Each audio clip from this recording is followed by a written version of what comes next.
On my 46th birthday, my daughter humiliated me in front of her friends, saying, "He unclogs drains for a living. Does that make him tough?" My wife smirked, adding, "It's time you learned the truth. You were always just a placeholder." I stayed silent, packed my bag, and left. 30 minutes later, my phone lit up with 29 missed calls. I wasn't expecting a grand party. My 46th birthday wasn't a milestone I cared about, no need for balloons or desserts. But I didn't anticipate being shamed, especially not by my own family. We were in the dining room where my wife, Sarah, had planned a casual evening at home.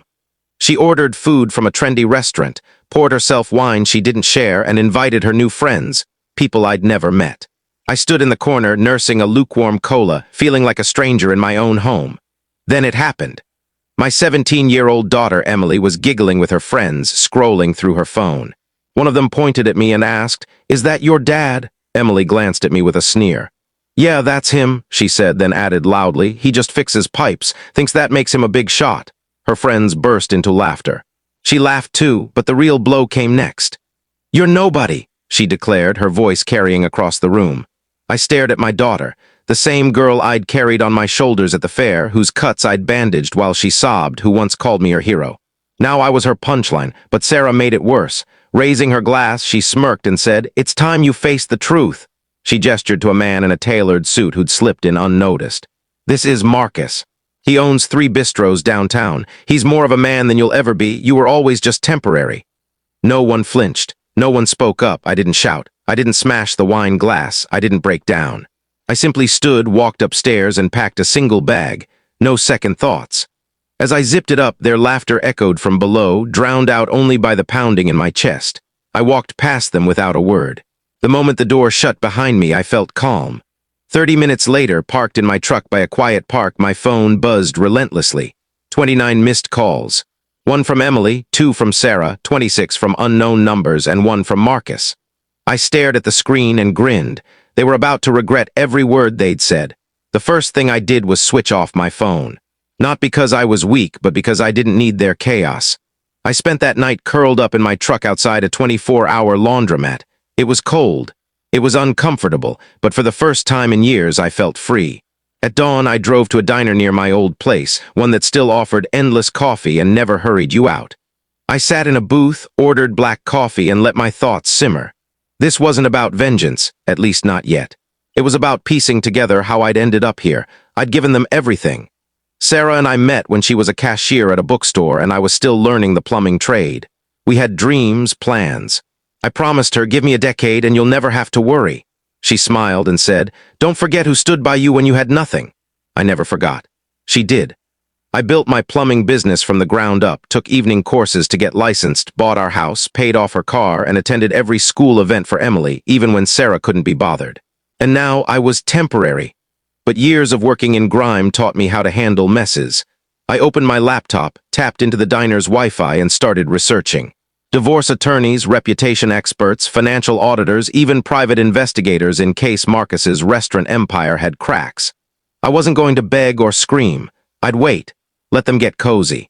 Let Sarah move Marcus into my home. Let Emily post her snide videos about her new dad. Let them mock.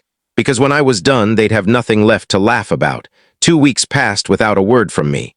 No arguments, no confrontations, just silence. Sarah didn't file for divorce, probably thinking I'd crawl back. Maybe she pictured me sulking in a cheap motel. She didn't know I'd hired someone. His name was Jamal, a former cop turned private investigator who specialized in what he called clean takedowns, cases where one spouse needed leverage, proof, and discretion. He started following Marcus. Within days, he had evidence. Photos, lots of them. Marcus wasn't just cheating with Sarah, he was cheating asterisk on Sarah. A string of waitresses, assistants, even a barista he'd gotten fired for rejecting him. Jamal didn't stop at photos. He brought timestamps, receipts, names. I paid extra for deeper digging. Marcus's bistros were drowning in debt. Tax evasion. One was built on improperly zoned land. He looked wealthy, but it was all loans, lies, and borrowed time. Perfect. I sent the evidence to a tax attorney anonymously, with tips to local journalists, subtly linking Sarah as his partner and financial beneficiary. My goal wasn't just to ruin Marcus. It was to make Sarah collateral damage. Meanwhile, Emily kept posting online. "Chilling with Mom and Em. She captioned a video of them shopping at a high-end mall. New dad, old dad, she wrote on another, showing Marcus tossing cash at designer stores. She thought she was wounding me. Instead, she was building a case for financial fraud, all tied to her mom's name. I smiled and forwarded the links to my lawyer. The best part? Every credit card they used was still in my name. I'd frozen them, then briefly reactivated them, just long enough for them to get cocky. Then I cut them off again during a lavish dinner at a steakhouse. They were stuck with a $700 tab they couldn't cover. The waiter snapped a photo as they argued with the manager. That photo hit Yelp. I might have had a hand in that. The caption: couple freaks out when cards get declined. Woman yells, my husband will pay. Spoiler. He didn't. Sarah thrived on control. It was her signature, subtle but overwhelming. She loved being the center of attention, the one who had it all figured out. But when she stood at the bank counter with Marcus, both furious and confused, her perfect world started to crack. Ma'am, this joint account has been legally closed, the banker said, her tone flat. What do you mean closed? Sarah snapped. That's my money too, the banker glanced at her screen. The account was solely in your husband's name, and per the paperwork, he removed your access 2 weeks ago. There's nothing I can do. Sarah froze. This is a mistake. We own the house together. Everything's shared. I'm sorry, the banker said, handing her copies of the notarized documents my lawyer had filed discreetly. Marcus leaned in, trying to sound imposing. Do you know who I am? The banker didn't budge. That was Sarah's first taste of reality. The second came hours later when she got home and found a city notice tacked to the door. Pending seizure for unpaid business taxes. She tore it down, livid. What is this? I watched from across the street in a borrowed sedan Jamal had lent me. Sarah looked different, vulnerable, frantic. Emily ran outside, yelling, Mom, the Wi-Fi's down. And Netflix isn't working. Sarah didn't respond, too busy scanning the notice's fine print. My email pinged. The IRS had received my anonymous tip. An investigation was underway with Marcus and Sarah's accounts flagged. 2 days later, a local paper ran the story. Restaurateur faces tax fraud probe, girlfriend implicated. Sarah's photo was plastered on the front page. Her employer suspended her immediately, pending review. Her new friends. Gone, Emily's influencer dreams crushed. Even Marcus was distancing himself. He hadn't signed up for this mess. Sarah tried calling me. 28 missed calls, then a text. I don't know what you've done, but we need to talk. You're destroying us. I didn't respond. Instead, I sent her a photo from our anniversary dinner, the one where she mocked me in front of Emily. In it, I was smiling quietly. She was toasting with a smirk. I wrote, you celebrated your freedom, now live with it. Sarah stood in our once-warm living room, now bare and cold. The curtains were gone, the TV gone.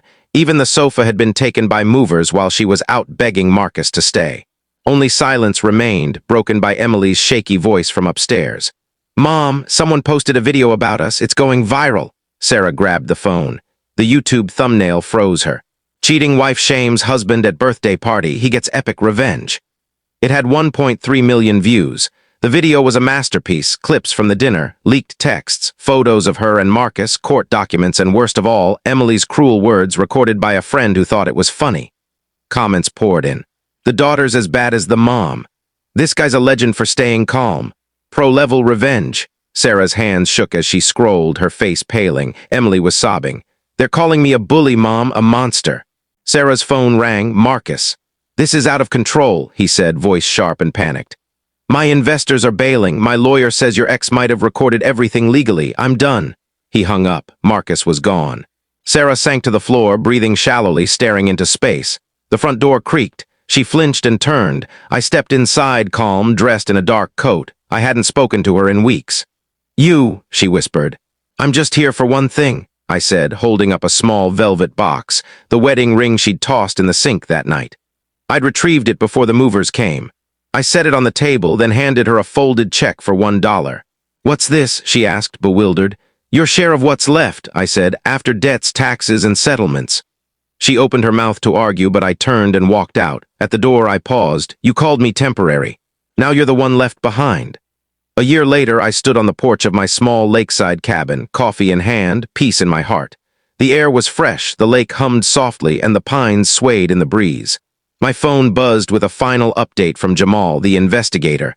Marcus had filed for bankruptcy. Sarah was working part-time at a diner, no fixed address. Emily had moved out and they were reportedly estranged. I read the message and felt nothing. No victory, no anger, no sorrow, just peace. I sipped my coffee and stepped inside. On the walls were new photos, a hiking trip with my brother, a handshake with the CEO who'd hired me for a major contract, and a selfie with someone new, someone who didn't judge me for my calloused hands or my trade. The world thought I was a broken man, shamed by his family. They didn't know I'd rebuilt myself from their ruins, crafting a life so pure and untouchable they'd never reach it. In a drawer was a note from Emily, sent 6 months ago. "Dad, I'm sorry, I was young and dumb, I miss you." I hadn't responded. Maybe I will someday, maybe not. For now, I'd earned my freedom from their noise. I opened the back door, letting the morning light pour in. I wasn't nothing. I was the man who outlasted them and came out stronger. Was this justice well served? Share your thoughts below. Like this tale, pass it on to someone who needs its fire, and follow Lauren's stories for more gripping tales of betrayal and triumph. Because here, every deception meets its reckoning and every wound casts a shadow. Stay fierce, stay resilient, and stay tuned.